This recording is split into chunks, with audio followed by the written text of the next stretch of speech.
New at 5, it's often said the past informs the future. The Great Smoky Mountains National Park is full of history, much of it reflected in the old structures that you can find there. News 13's Rex Hodge reports on the efforts to maintain them as teaching tools for new generations and how you can help in a virtual telethon.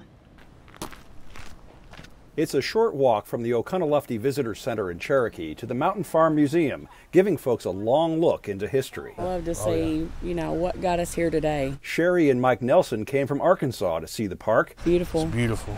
And to learn how people lived in years gone by. This log cabin, completed around 1900, originally in the Deep Creek section of the park, and moved here in the early 50s. My grandparents lived out in the country. They had their own smokehouse and stuff, so this kind of reminds me of that. Yeah. It is unique in that it's lasted this long. It's a ranger's favorite. The logs are made out of matched lumber. The third log up on this side is half of the third log on the other side.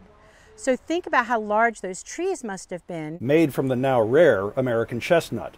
The work in those days often done by the family themselves. They were girding the trees, felling the trees, squaring them, and then raising them using just pulley and lever systems. Everybody needs to come up here and witness and see the beauty.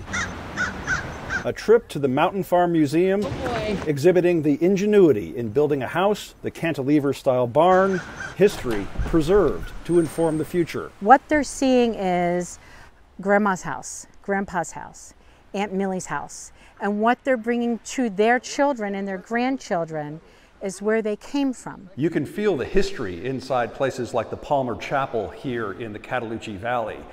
But this place also provides the venue for the futures of so many people today.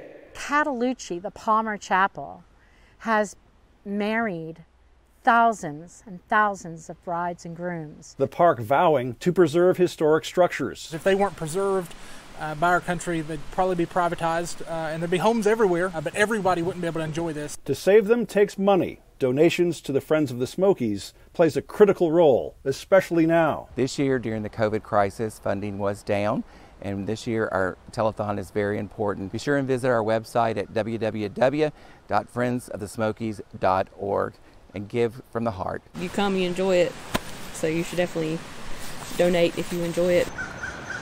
In the Great Smoky Mountains National Park, Rex Hodge, News 13. And again, it's easy to contribute. Just go to friendsofthesmokies.org.